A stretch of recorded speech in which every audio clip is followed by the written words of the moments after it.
Hi everybody, welcome to 480 Online. This is an exciting new way of teaching this class, and I'm glad that you're trying it out, and I think it's going to work out well. So this is the way the screen is going to be looking here. I've got my MathLab booted up on the top. I've got my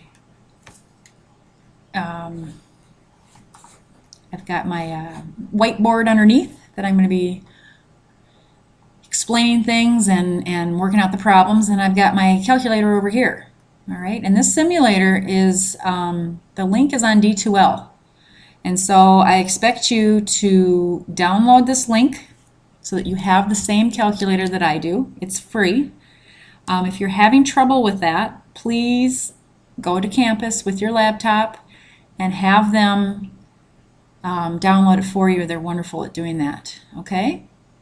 If you have one, an actual one, that's great, but you don't have to purchase one. I think they're like $120 new. So, anyway, my name is Simone. I'm your instructor. A couple things about contacting me.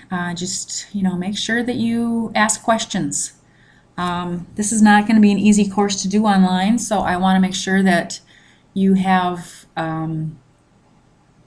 plenty of room. I don't want you to ever feel like you can't ask me questions, okay, even though it's online. That's what I'm here for, and this is what you've paid your tuition for, and this is what I really, really want you to utilize, is me as an instructor. We've got this button right here, Ask My Instructor. I can't click on it right now because this is my own, and I can't email myself. But if you click on that, I see this screenshot right here. I see all of this. And so you don't have to type in the question, but you can add your comments underneath and say, hey, I tried this or that, or I don't know why this is not working, or blah, blah, blah, and I'll get back to you. And sometimes I'm going to get back to you with just a quick email answer, and sometimes I'm going to get back to you with one of these screenshots down here with a voice recording if it's really difficult. Sometimes to do stuff over email is really hard with mathematics, with all the notation. So, and then what I'm going to do is I'm going to show you how to use all these buttons, and we get into the graphing. I'll show you how to graph on here. So if you've gotten registered on my MathLab, which I hope you have, then all you have to do is you have to click on the homework button and start on section 8.1, and then we'll go through it. And this first chapter, I'll probably run you through almost every problem in the sections, just so that you feel comfortable and that you know what's going on. And I'm going to run you through the calculator and show you how to use that, and we'll go slow at first. Okay? This first section is pretty long. It's 33 points in here, and there's a variety of things inside of this particular section. So the next few aren't so bad, but this one starts out pretty long. So we're going to get going here. All right, the first thing that we want to do is we want to talk about function notation. Okay. Now I'm not sure how many of you have ever seen function notation. I'm doing a lot of clicking here. Sorry about that.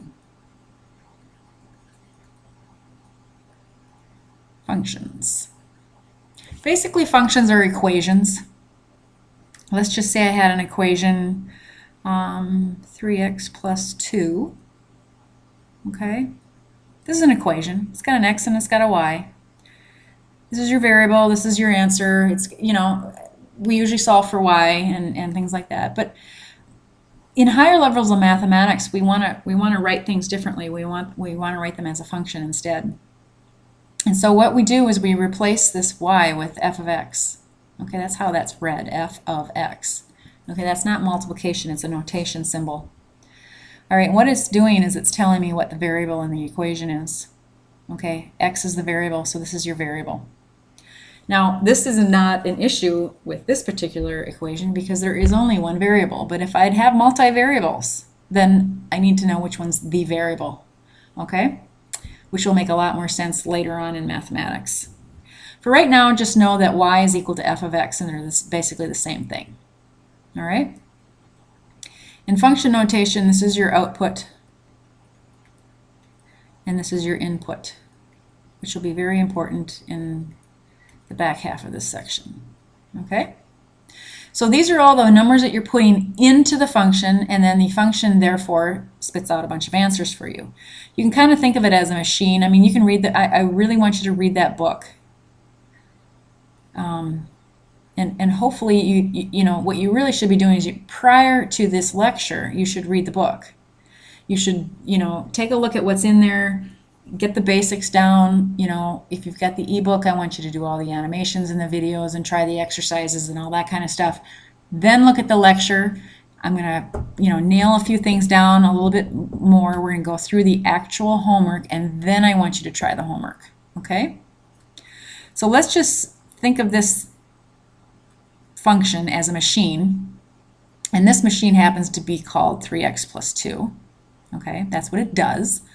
And I put in a bunch of inputs here, and out come a bunch of outputs there. So let's just say I put in x is equal to 2. Okay, I put the number 2 in here. It substitutes it in here, so I've got 3 times 2, which is 6, plus 2 is 8, and it spits out an 8. If I put in a 0, put the number in here, calculates out 3 times 0 is 0 plus 2, spits out 2. Okay, so that's what I want you to think of the function as. I want you to think of it as a machine. Okay, and in the back part of this section, we're going to see what's going to make the machine break. Okay, so far 2's and 0's and all that kind of stuff. I can put anything I want in here and it's going to get me an answer. But there's going to be times when you're going to break the machine. Okay, it's not going to work for you. And we'll look at those later. So for right now, when we're looking at stuff like this, it says evaluate the function f of x at the given values of x. So what that means is, well, here's my function. F of x is 4x minus 3. Okay, that's my machine. Instead of the 3x plus 2, I've got a 4x minus 3. I want to feed it the negative 3. That means wherever I see an x, I put in a negative 3, and I crunch out the number to see what the answer is. So for instance, this one, we've got f of negative 3. That means x is negative 3. I'm asking it what is y. Minus 3. Okay, so this piece of it right here is negative 12 minus 3, which is negative 15. Okay, that's what it would spit out. If I put a negative 3 in over here and went through the 4x minus 3 function, it would spit out a negative 15. Okay, so in my math lab, oops, you want to, you know, get these green check marks. They'll say good job, excellent, well done, things like that. Okay? And it's going to want to do it again. So now you're going to put in the 0, and wherever you see the x, crunch out the answer. Okay? So you've got a ton of these to do in here.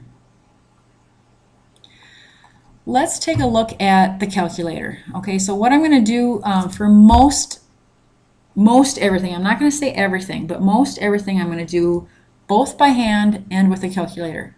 I want to make sure that for those of you that are going into elementary education, or there's some other programs too. I know you guys have this big test where you cannot use a calculator. And for me to do everything on the calculator would be a great disservice to those of you that need to take that test. I've heard it's very difficult, and so what I'd like to do is do everything both ways, and it's a great check. It's by hand. When you're doing things by hand, you really get the concept down pat. The calculator is really nice to use as, okay, is it making sense? Am I doing things correctly? That kind of thing. So I'm going to do most of everything by hand, unless when it just doesn't make any sense to. Okay? So here, let's look at this. We've got the square root of x. All right? My square root sign is in blue. Anything in blue, I have to hit this button first, and then the button, the white part. So I've got the square root. I'm going to look at a 0. I'm going to close my parenthesis. So I want the square root of 0. What that's really asking for is what number multiplied by itself twice is going to give me 0. Well, the answer is 0, right? 0 times 0 is 0. Let's do the 25/4. All right, so if we have f of 25/4, we have the square root of 25/4. The square root of 25, what number multiplied by itself twice will give me 25 is 5, because 5 times 5 is 25. And the square root of 4 would be 2. Okay? Now, a couple things in here. When we use the square root, it'll automatically open up a set of parentheses for you. Now, this is a fraction. So within fractions, we have to use our division key. Okay? And close it. I want to ask the calculator what is the square root of this entire division. 25 divided by 4. Okay? And you hit enter. Now this one's not going to want the 2.5. It's going to want the 5/2, I believe. So let's make sure that that's true. Let's put the 0 in here. And usually when the question comes in as a fraction, it wants the answer as a fraction. So my calculator automatically defaults to a decimal. And if we want to turn that into a fraction, into the 5/2 here, then we're going to use this math key. Okay, the first option is fraction, and that's what I want. I want my answer turned into a fraction. So I'm going to hit enter because it was stuck on number 1 already. And it's asking me, do you want your answer into a fraction? And I say yes by hitting enter again, so I've got the 5/2.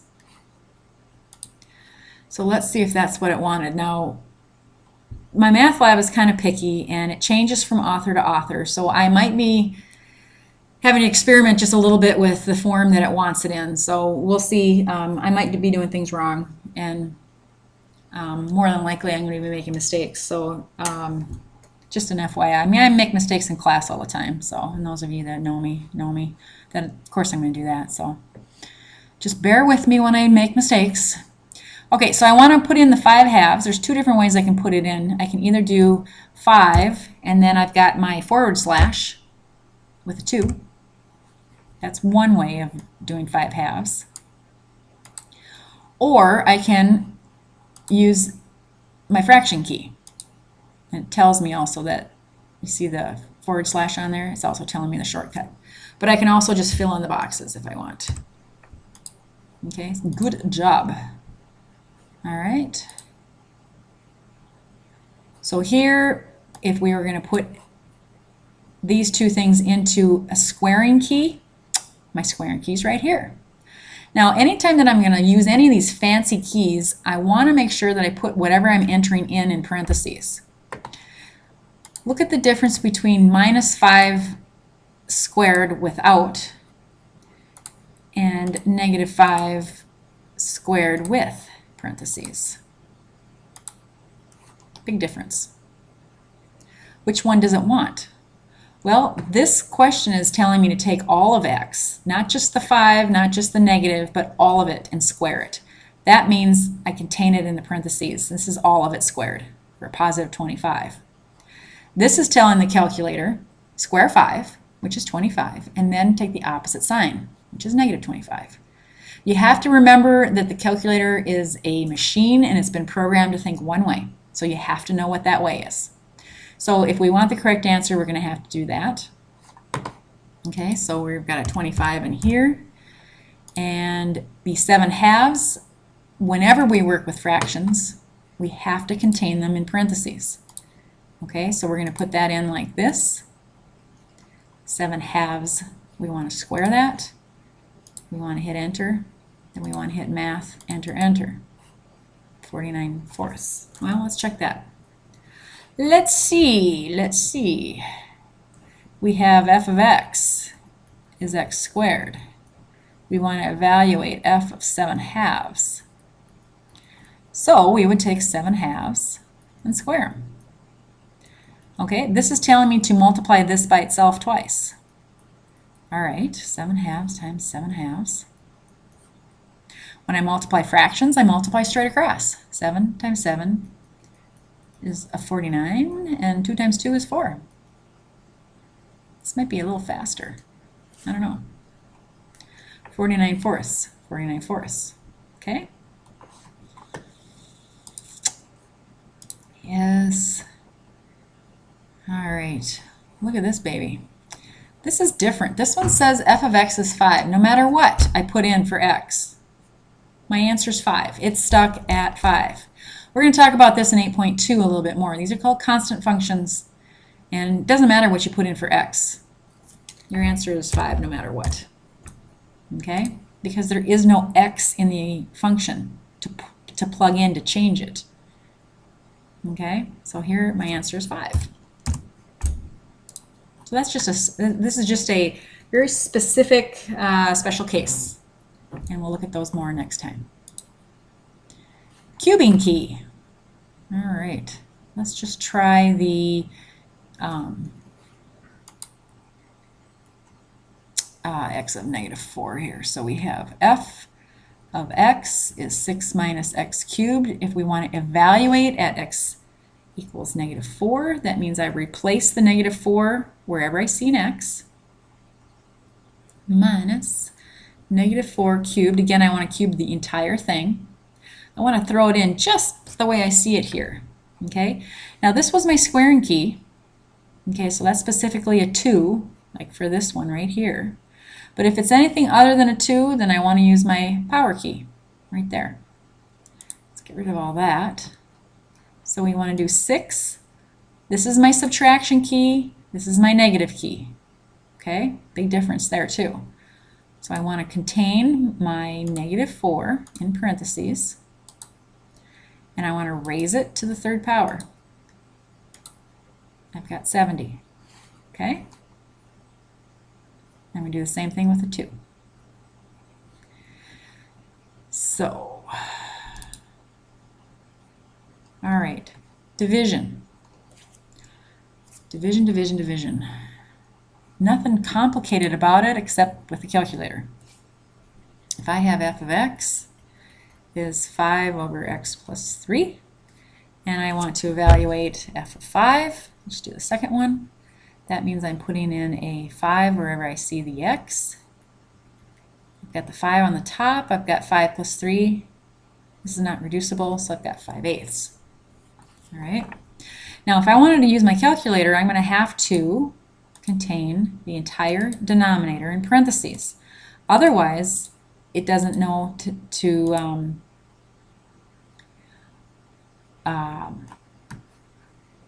sorry, lots of my train of thought there. Otherwise, it doesn't know to divide by the sum of the 2. It'll just divide by the 5, get an answer, and then add 3.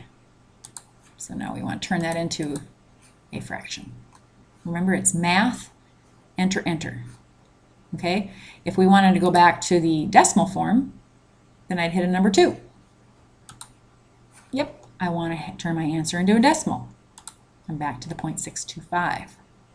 Okay? So that's how that works.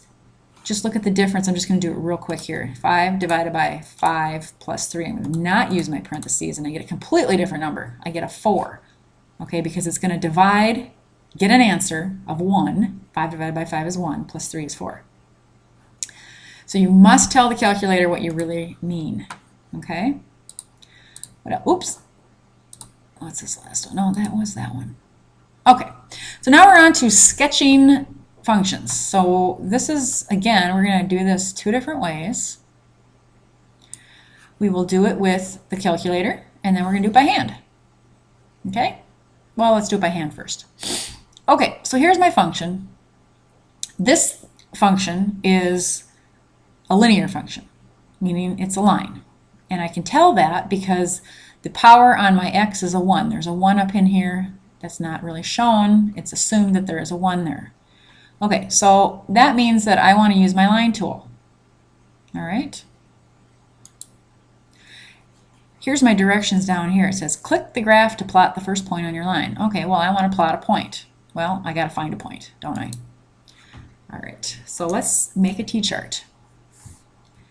F of x is equal to minus x plus 6. All right, so I've got x and f of x. What I'm going to do is I'm going to just pick two random x points. I'm going to pick 0 and 1. All I need are 2 points to graph a line. I'm going to pick these randomly. What I'm going to do is I'm going to evaluate f of 0. That means wherever I see the x, I put the 0 in. So I've got 0 plus 6, right? 0 plus 6 is equal to 6. I didn't put the negative on the 0 because, well, I can, but I mean, 0 is neutral. You can't really say it's positive or negative, so a negative 0 is just really a 0. So there's 1 point. Now I'm going to evaluate f of 1. This is what we've just done. Okay, so I've got minus 1 plus 6. I take the opposite sign of whatever x is. This is a 5. So here's my points, 0, 6, and 1, 5. Okay? So there's two ordered pairs of an infinite amount of ordered pairs that belong on that line. 0, 6, and 1, 5. So I'm going to go back. And what happened here? I must have pushed it. Okay, so the first thing I want to do is plot 0, 6. Okay, and you can see right above right here, it tells you the coordinates so that you can be really sure about where you are. So here's 0, 6, and then you click, and then 1, 5 is right there. And there's my line. Excellent. Okay, let's check that on the calculator. Now, this button right here, all of these up in here are all your graphing tools. Okay, so we're going to check this out. We're going to, you should have, if you have stuff in there, just hit clear. You know, you can go up and down with these arrows. Okay, and just hit clear. So it should be all cleared out of there. Okay, now we're going to enter in the function. Okay, this is my variable, whether it's an x, a t, an m, an n, whatever it happens to be, doesn't matter, minus my variable, plus 6. Okay, so I enter my function in here, and this right here tells me to graph. Now if your calculator does not look like mine, let's just say your thing is all screwed up, okay, the easiest way to make it not screwed up is to do zoom 6, and it'll look like this. If your window setting was off or your table set was off or anything like that because somebody was messing around with it before that, this is the easiest way to get it back to a 10 by 10. Do you see how x goes from 0 to 10 and 0 to negative 10, and y goes from 0 to 10 and 0 to negative 10? So this 10 by 10 viewing screen is a zoom standard. Number 6 is standard, so that's what you want. Okay? Notice also over here that when I do anything, I get these little lines coming down. That means it's thinking, and don't push buttons while it's thinking because it sometimes will freeze up.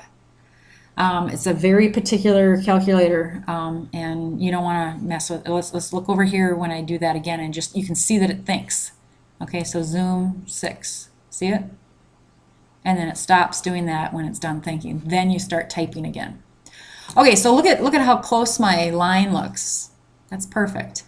Now my table up in here is my numeric representation. I've got 3 different representations here. This is great. This is called my symbolic. My symbolic is the equation form, function form. Okay? This is the graphical form. Okay? It's the actual picture. This is the numeric form. It's the actual points that lie on the graph that lie within the function. And the last one, because there's 4 representations, is the verbal. Okay? And we'll look at that in a little bit. The verbal would say, take the opposite sign of a number and add 6 to it. Okay? So what we're going to do is we're going to just pick off any 2 points. We picked 0, 6, there it is, 0, 6, and we picked 1, 5. But you could pick any of these as long as it's within this 10 by 10 viewing screen here and plot those. And you can go up and down and find points this way. Okay, if yours has a bunch of decimals and things like that, you know, the easiest way to do this is to ask me. Say, hey, mine is not looking like yours. Mine does this and that, and I'll show you how to fix it, okay? So we could have, you know, picked off the points here, but we also did them by hand down here, okay? This is a great tool right here, textbook. If I push on the textbook, it jumps right to this section. So I don't even have to, I opened something today. Just keeps doing that, I don't know why. But anyway, it jumps right to the textbook, you know, section 8.1. So you don't even have to hunt around, you know, really nice. It's got all this input, output, variable, blah, blah, blah, blah. It's got a bunch of stuff in there. So wonderful. And then if there are any animations or videos associated with this problem, then they'll be listed down here as well. Okay. See how I can't get out of this? I keep hitting clear over here on my calculator. If that ever happens, this is usually within your graphing capabilities. This blue quit above will get you out of it. Okay? So sometimes you have to hit the quit button rather than the clear button. All right. Let's take a look at what else we got in here. Same thing, right? This is going to be a line. Because my highest power on my x is a 1, I'm going to calculate it out by hand down here, or I'm going to just slap it into the calculator, right? So we have negative 6 minus x. Don't get your negatives in. Look at how small and higher up your negative is than your subtraction. Be careful with that, okay? So we've got the line over here. We've got the table of values over here. I'm just going to pick any two and plot. Okay? This is different. This has a variable with a power of 2. Well, this is a quadratic. This is a parabolic shape. Okay? I'm not going to test you on anything that's like this because this is knowledge that you really don't have right now, and you shouldn't know this stuff. And it's okay. We're going to get into quadratics and an entire chapter on quadratics. So right now when you have the variable as a 2, it's this shape right here. It's a vertical parabola. Okay, so let's use the calculator. Clear that out of there. We're going to do 6x squared. Let's take a look at it. There it is. Okay. Now we want to click on this, and it tells us that we have to first of all plot the vertex of my parabola. The vertex is either the lowest or the highest spot. If it's flipped upside down, then it's going to be the highest spot. If it's like this, it's going to be the lowest spot. So here we have the lowest spot right down there at 0, 0. We can verify that through this table. 0, 0. Do you see how my y values go up from there? So that's a good start. So we're going to do our vertical at 0, 0. And then I'm going to pick off any other point. I've got negative 1, 6, for instance. You see how I've got my, I can go either way. All right, so negative 1, 6 is right there. And there's my symbolic, graphical, numeric. Excellent. Okay.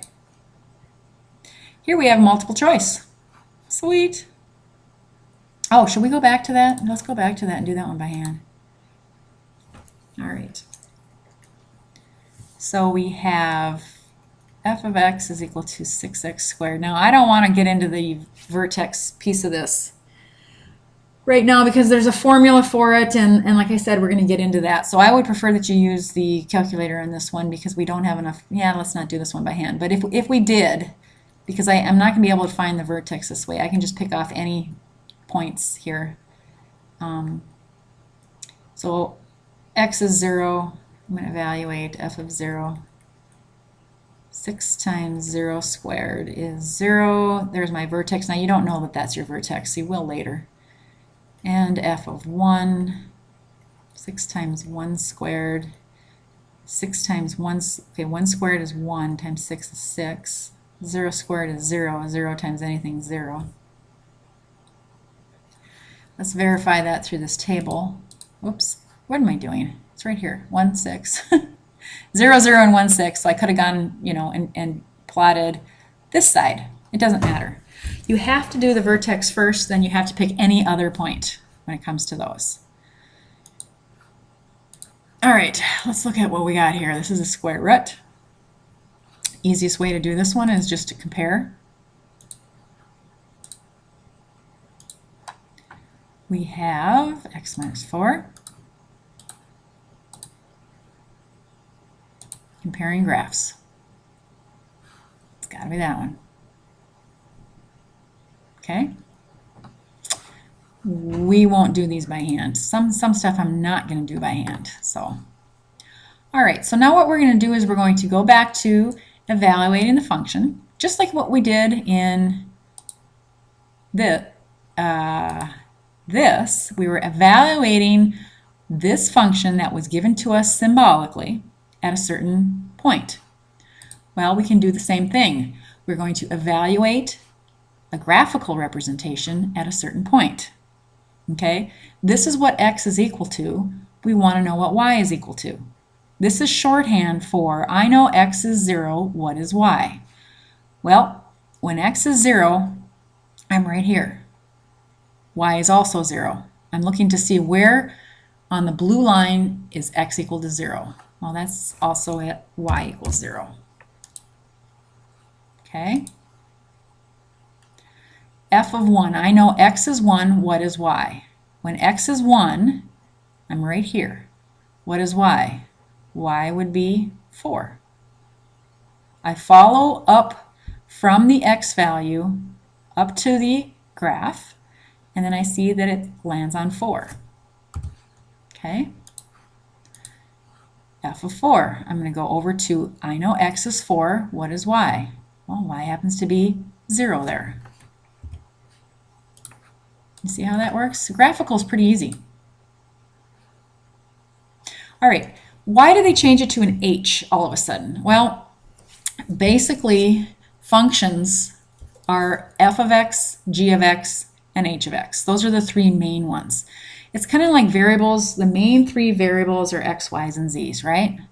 The main three constants are a, b's, and c's. So the main three functions are f, g's, and h. So h of x is the same as f of x. We're just going to start getting you used to looking at different letters and knowing that they're all the same stuff.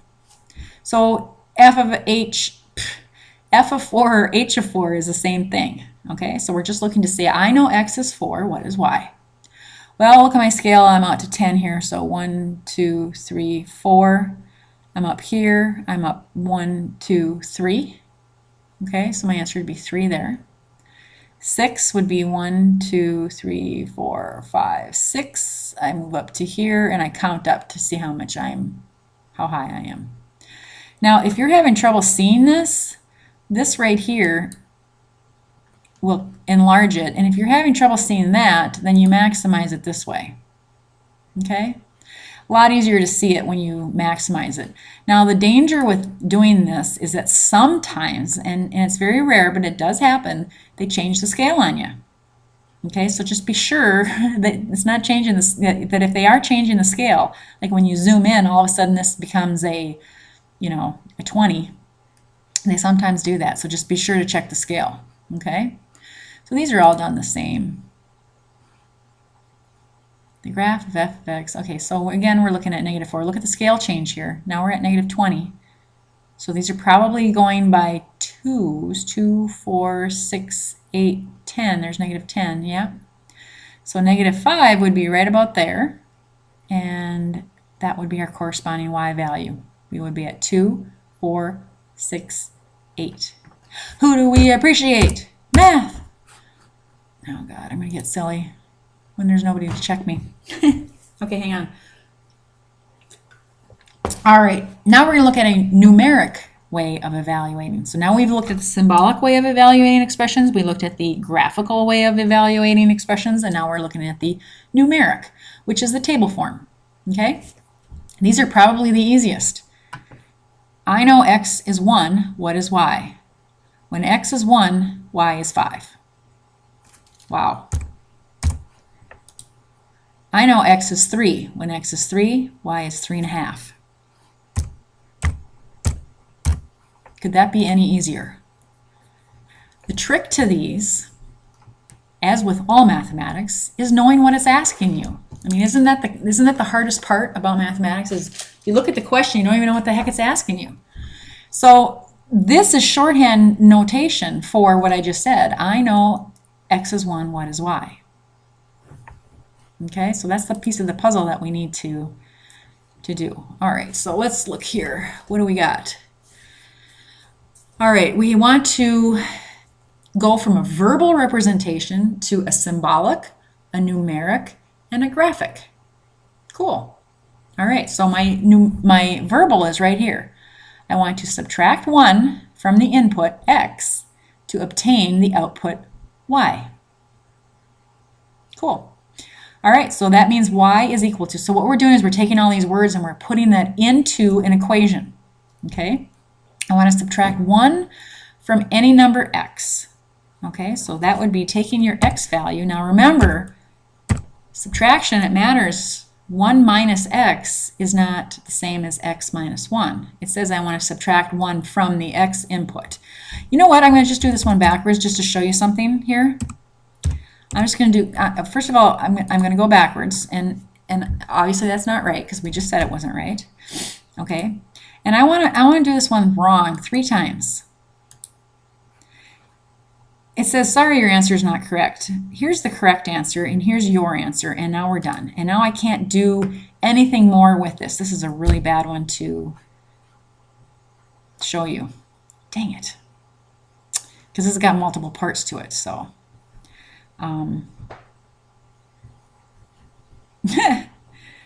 Anyway, okay, so express the function numerically. Let's just do this one wrong as well.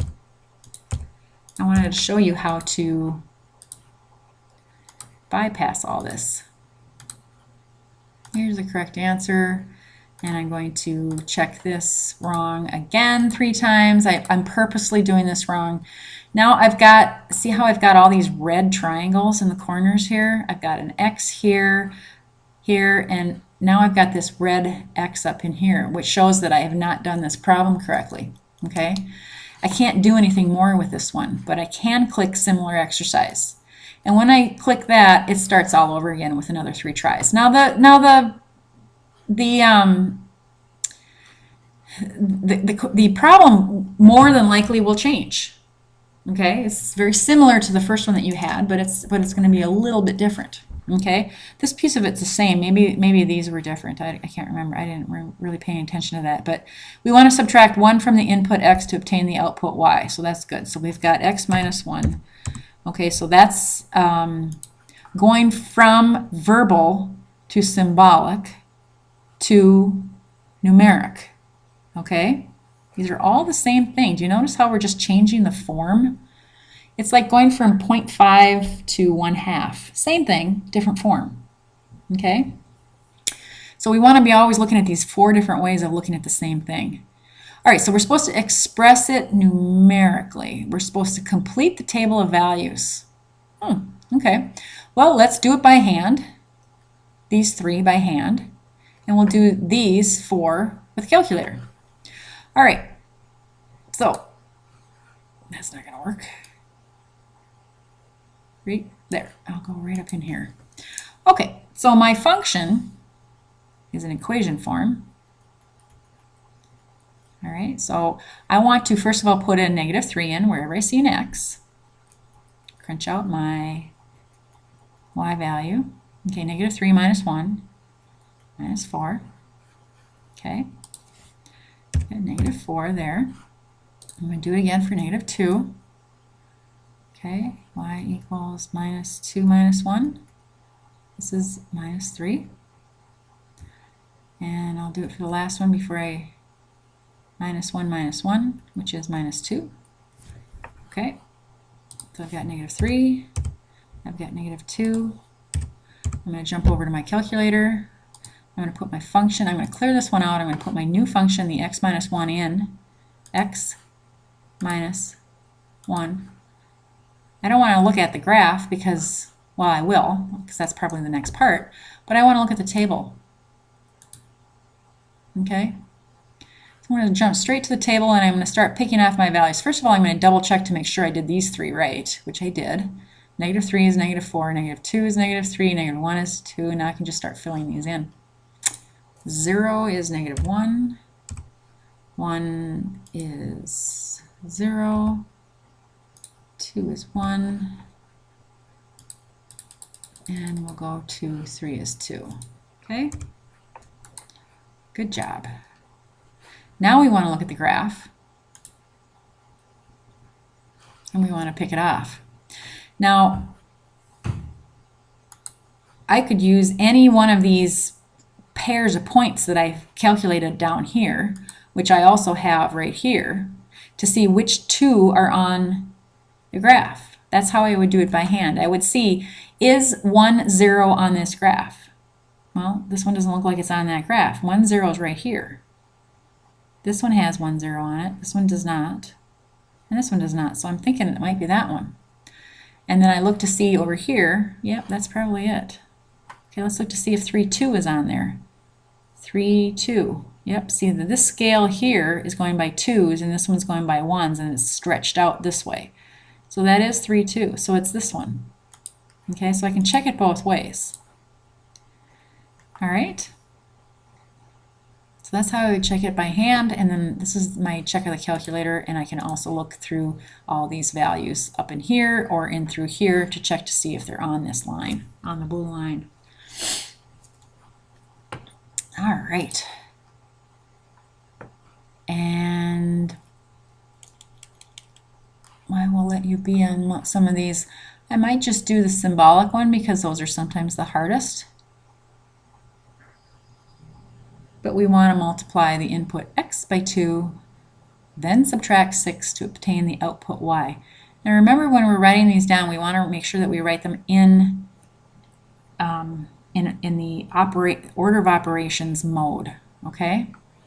So we want to multiply the input x by 2. We write that as 2x. That's what that stands for. Then subtract 6. Okay? And then we would go further from there.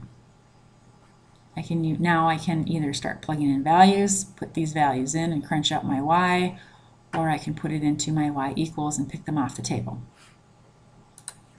Yes, I want to leave this question. All right, so let's take a look at this. We want to go from a symbolic representation to verbal. Okay, that's going the other way. We've been given the equation form, the function form, and we want to say, well, how would you say that to somebody? Let's just say, you know, you're talking to somebody on the phone and you wanted to express that to them. How would you say it? Well, you're going to say, would I take x and minus 5/3 times x? Boy, I hate that. This is using minus as a verb, which really ticks me off. It's not. It should say take x subtract x minus 5/3. Take x minus 5/3. Oh, I see what they're saying. X minus 5/3 times x. Okay, well, in any case, that's not what it is.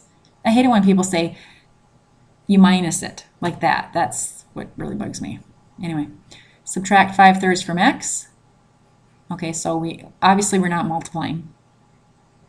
And this one doesn't make any sense. Take x minus 5/3 times x. There'd be 2 x's in the formula when there's only 1. Subtracting 5/3 from x, or we subtract x from 5/3. That's the order thing. So we're really taking 5/3 from x. Okay, so I'll let you be on these. I think you can pick through these to see, you know, what if you had to tell somebody on the phone what was going on, you could do those pretty easily. All right, so the last part of this is the domain and range, which is a very difficult concept for most people to really understand. I even have my college algebra students really struggle with it when it comes to the domain in a symbolic form. Graphical's not too bad. All right. So let's talk about, first of all, what this means. All real numbers. Well, what does real mean? All right. What does that mean? Do you guys know? Let's see. Let's talk about different types of numbers real quick. What kind of numbers do we have? We've got natural numbers. We got whole numbers. We have integers. We have rational. And we have irrational. And these are all the numbers that you know. Natural numbers. 1, 2, 3, 4. Whole numbers. 0, 1, 2, 3, 4. Integers. -1. No, let's do 2. Go down a little bit. -1, 0, 1, 2. You see what I'm doing? I'm building. Start with the naturals. I add 0. Now I'm going to add my negative numbers. My rationals are all the fractions in between here. How many are there? An infinite amount. So these are all fractions. Okay. And these are also fractions. They're two different types of fractions. Well, okay, I shouldn't say these are fractions. These are fractions or decimals. Let's go with decimals. And the decimals have to end or repeat. And these are decimals that don't end or repeat. They can't be put in fractional form that don't end. Okay, so for instance, a famous irrational is pi. All right. You have pi on your calculator. Second function right here, pi. Pi is 3.1415, blah, blah, blah. It never stops. It never ends. It never repeats. It's irrational. Another one is square root of 2. That's another famous one. Goes on forever. No pattern to it. And the last one is e. Second function e, which we'll look at. It's 2.718, blah, blah, blah. This looks like it's patterned, but it's not. So these are three of the most famous irrational numbers that we have, and the rest are all rationals. So if we take all of these numbers together as one big group, and it's every number that you can think of, okay, those are called the real numbers. It's called the real number system. Come on, where am I? Real numbers are all... I think I have an erase button on my... They're all of them together, grouped together. All right, stop it. What are you doing? There we go. Okay, outside of that, we have the complex numbers. All right, the complex numbers include the imaginaries. They're part of the imaginary system. It includes negative square roots and things like that, which we'll get to in later chapters. So for right now, what I want you to remember is the domain right here is restricted to the real number system. Okay, so it can't include any complex or imaginary numbers. All right, that's going to be very important in just a little bit here. So, domain. Domain means what are all my possible values of x? Well, look at where my function's running from. It's running from here up and down. It stops here, starts here. Okay? So my x values, domain is always the x, how far left and right does it go? It goes from a negative 0.5 over to a 0.5, doesn't it? It's got all those values in between. Anything that I would pick in between these two, I could hit this blue line. Anything past that, on either side, I can't hit the blue line. So that means that my domain is bigger or equal to a negative 0.5, but it's less than or equal to a 0.5. That's my domain. Okay, so what you're looking for is how far left and right it goes. In difference, we're looking for the range is how far up and down does it go. Well, the highest it goes is 5, and the lowest it goes is -5. And those points are both included. Okay, so we're right here. Good job. All right, the graph shows the function. We want to estimate the domain and the range. Remember, domain is left and right.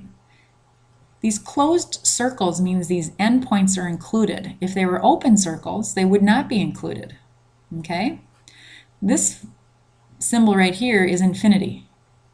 That means it never stops either left or right. Negative infinity is going as far over to the left as you can imagine, and infinity goes as far right to the as you can imagine. These are not numbers, these are concepts. So you can never actually put a equal sign with an infinity. Do you see how they're all not equal to? Because you can't actually hit infinity. It's not really a number. So here we can't get any farther to the left than -2, and we can't get any farther to the right than 6, because that's where we're stuck. So -2 and 6 were right here, correct? All right, and my range up and down, the highest I go is 7, and the lowest I go is 3. And again, those are included because they're colored in circles, not open circles.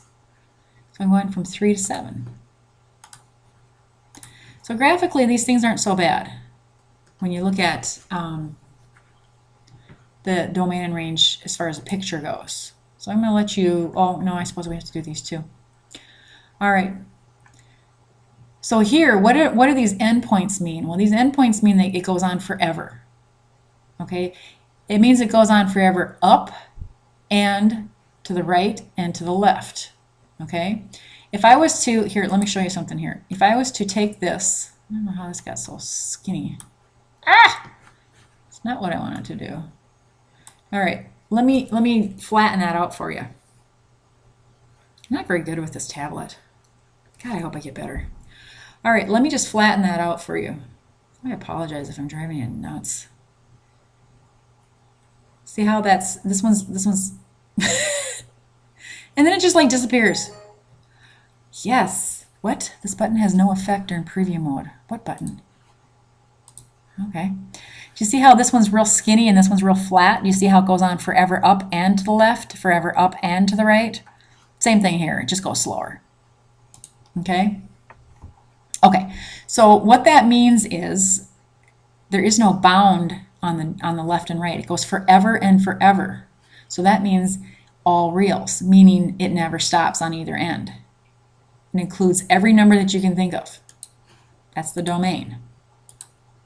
Now, however, the range is capped down here. I can never get below -7, but it goes on all the way up to infinity, doesn't it? It never stops up that way. So it's not all real numbers because, like, for instance, -10 is not included in that.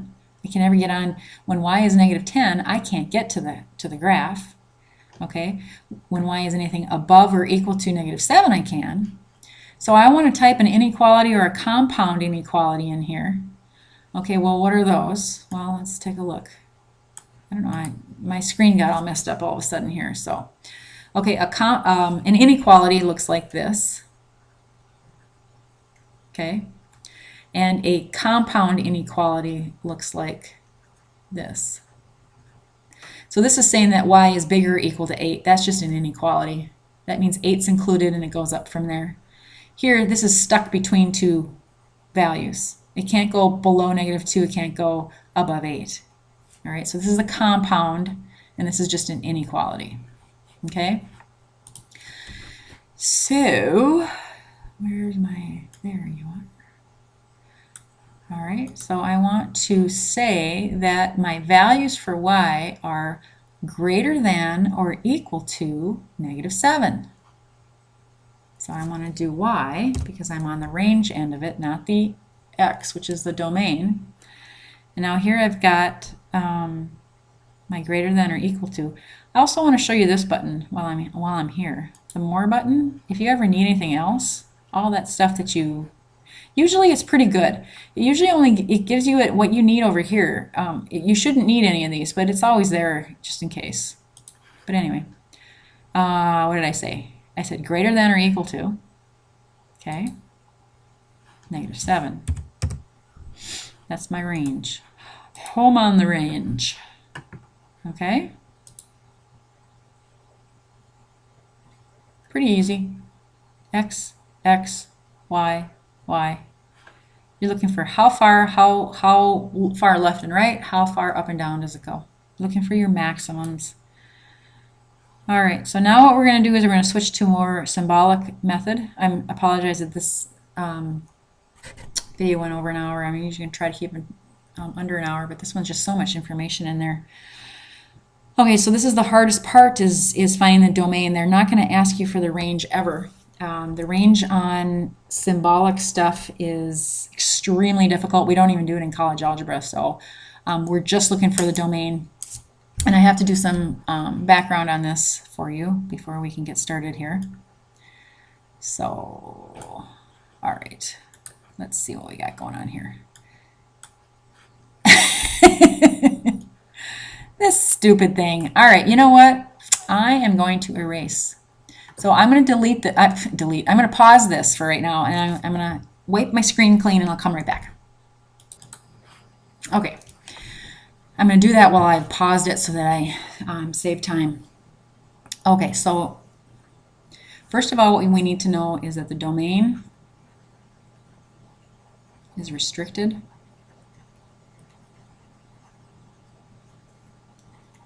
to real numbers. That's number one.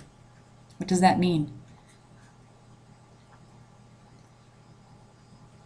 That means this is not allowed. The square root of a negative number. Okay? Let's take a look. Now we're going to go back to this function machine. Remember I said you're going to break it? We're going to break it. You're going to break this thing. Okay, so these are all my input x's. These are my input y, my output y's. Okay, we're going to clog the machine. Okay? Now, anytime that I clog the machine on my calculator, it's going to give me a message that says error. Can't do that, okay? So let's take the square root of a -4. What I'm asking the calculator to find is what number, find me a number, multiplied by itself twice. It's going to give me a -4. Well, there is no such thing, is there? Because a -2 times a -2 is a +4. That doesn't work. And a 2 times 2 is a +4. And if it has to be multiplied by itself, it can never become a -4. Error. Non-real answer. Okay, there is certainly an answer. We'll find that out in later chapters in this course. But for right now, since this is restricted to the real number system, I'm going to say it doesn't work. It's going to, it's going to clog the machine. It's not going to work. So that's one thing that I'm going to look at. Okay, that's not allowed. And the only thing that's ever not allowed in mathematics is division by 0. And this is certainly allowed, just not in the domain. So let's take a look at division by 0. Error. Can't divide by 0. Okay? It's just one of those things in mathematics that we just can't do.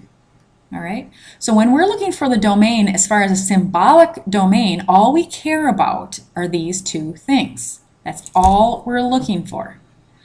Look at my p of x up there. It's like an f of x. Okay?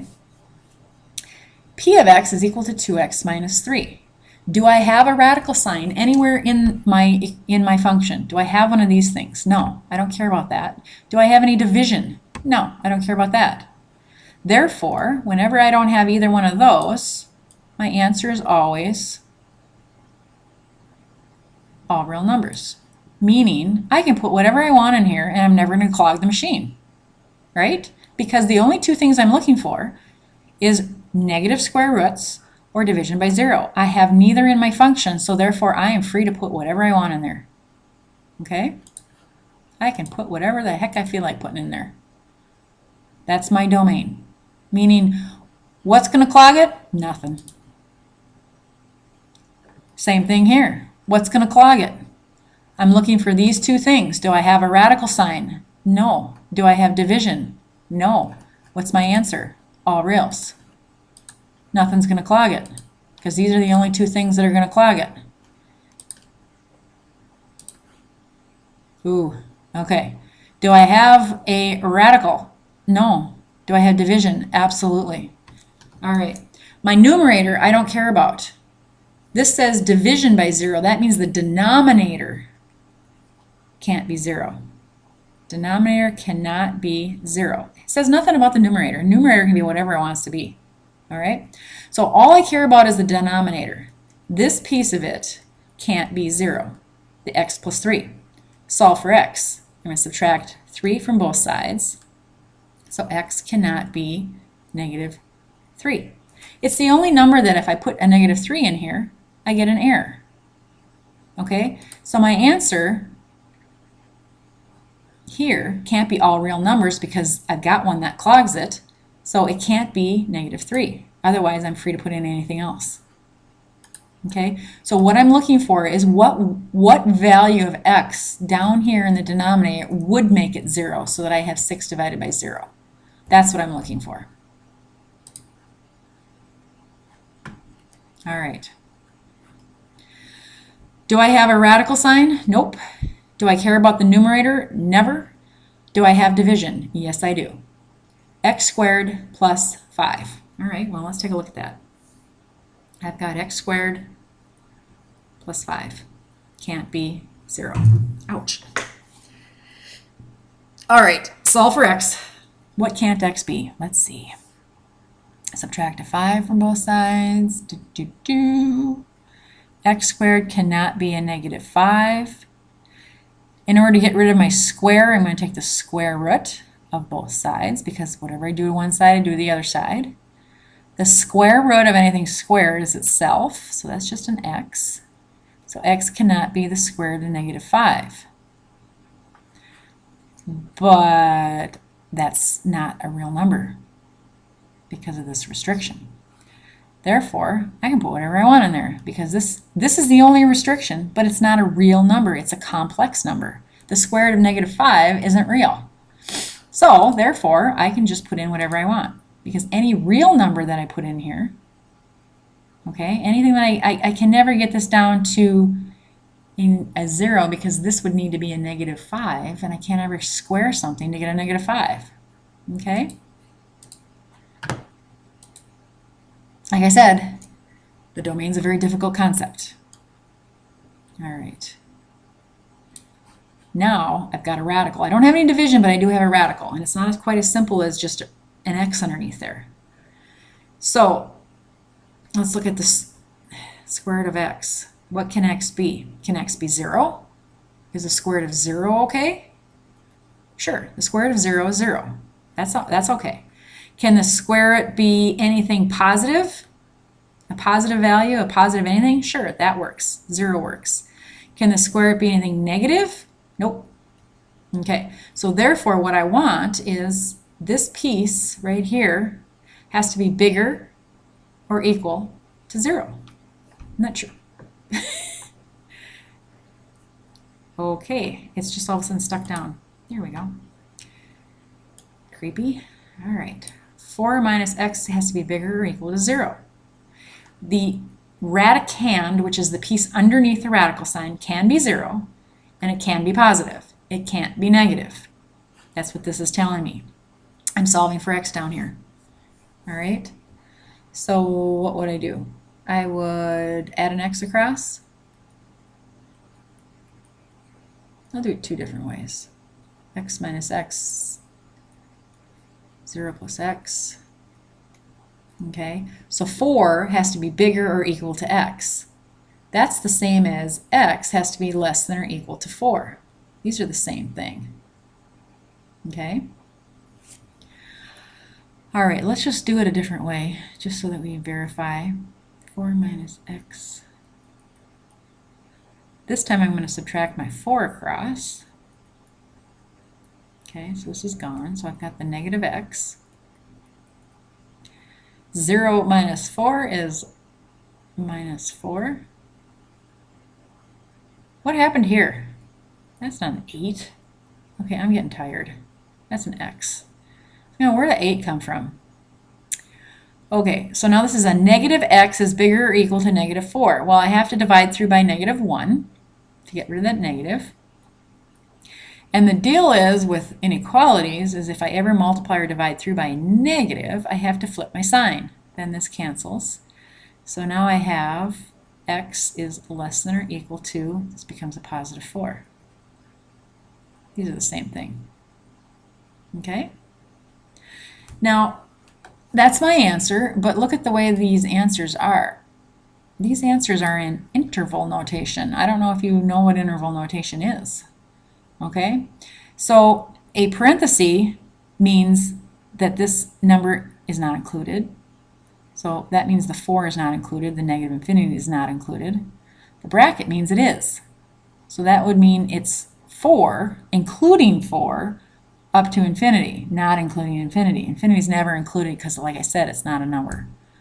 So if I want all values of x that are bigger, or excuse me, less than or equal to 4, that would be which one?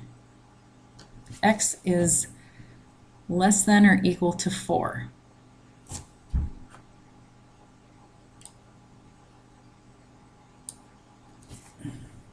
Okay, so if I put a 4 in here, I get a 0. Let's just try this out.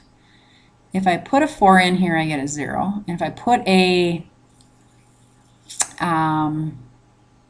so these are all the ones, okay, I am really getting tired here. 4 minus x has to be bigger or equal to 0. So I added the x across, so 4 has to be less than or equal to 0. Okay, I'm just saying it wrong. X has to be less than or equal to 4. All right, sorry, I just had a brain fart there. Like I said, I'm going to make mistakes. I've been doing this for 2 hours now, so I did both 8.1 and 8.2 at the same time. And I did 8.2 first. I don't know why. But anyway, okay, x has to be less than or equal to 4. That means any value less than 4. So 3, 2, 1, negative 200, negative 1,000. Okay, so that's this one, right? We're going all the way down to negative infinity. We're coming up to 4. See, I don't see it on here. There it is. Did I not have a D on there before? That's why I was going crazy. I only saw A, B, and C. I'm going there. The 4 has to be included. Okay. Oh, Simone. Okay, so I'm going down to negative infinity. I'm coming up to 4. 4 is included. Negative infinity is not. I didn't see that D before. I'll have to backplay that and see if I was just going crazy or not. I kept just seeing A, B, and C. All right, so that's my answer is D, and I'm sticking to it. X is less than or equal to 4. All right, absolute value bars, does that matter? No, because I still don't have a radical or division. That's all I care about. All real numbers. I have, what do I got here? I have division. 1 over 7x squared. Let's look at that. 1 over 7x squared. I have a denominator. So 7x squared cannot be 0, right? Because otherwise I have 1 divided by 0. Divide through by 7. So x squared cannot be 0. 0 divided by 7 is 0. Take the square root of both sides. Square root of a square is itself. X cannot be 0. Square root of 0 is 0. It's the only thing that works. Well, or I should say that doesn't work, right? Now let's make sure I got the D part on here. There we go. So x can't be 0. 0 squared is 0. 0 times 7 is 0. 1 divided by 0 is undefined. So we have all real numbers, but x cannot equal 0. So that's that one. All right. 31, 31. All right, okay, this is going to go really quick. Finding out if a graph represents a function is really easy when you've been given a graphical approach. Okay? The graphical approach says that if I draw a vertical line through any point on this blue line, a vertical line, and I only hit the graph once, then it's a function. See, now if I take this line and I just draw a vertical line through any spot, I'm only hitting it once, so it's definitely a function. Look at the difference between that one and that one. This one is not a function. I hit it once, twice. I hit it once, twice. So this one's not a function. The first one was. What does this last one look like? This is a function. Once, no matter where I go. Once. Once. So this one's definitely a function. Then it's going to ask you for the domain and range, just like before. That's called the vertical line test. And if a graph is a function, it passes the vertical line test, meaning I only hit it in that one spot, no matter where I go. Even if I hit it in one spot everywhere except one little teeny piece, it's not a function because that one little teeny piece messed it up. All right? I think I'm done. I think I'm going to take the day off here because my brain is starting to fry out, and I will come back to you guys another time. I'm so glad that you're taking this class. Remember, ask my instructor, email me, use a tutoring center, okay? This shouldn't be a source of complete frustration to you so that you want to just throw the computer out the window and run me down in the parking lot. I mean, this has got to be doable, and reading the textbook is really, really, really important. Please read the textbook first, then watch the video, then attempt the homework. I've got some review problems on there that I really want you to concentrate on before testing. The quiz is meant it's graded, but it's meant for you to say, here's my practice. It's only worth 10% of your grade, so here's my practice trial. What don't I understand? What do I understand? Go back through and make sure you understand where your mistakes were and fix them before you take the test. It should be a resource for you to be using, not just take the quiz because you have to take the quiz. You don't even look at your answers and you go on to the test. That doesn't make any sense at all. So, I guess that's it. So hang in there with me and we'll get through this class. Please ask questions when you're stuck. All right, I'll see you later.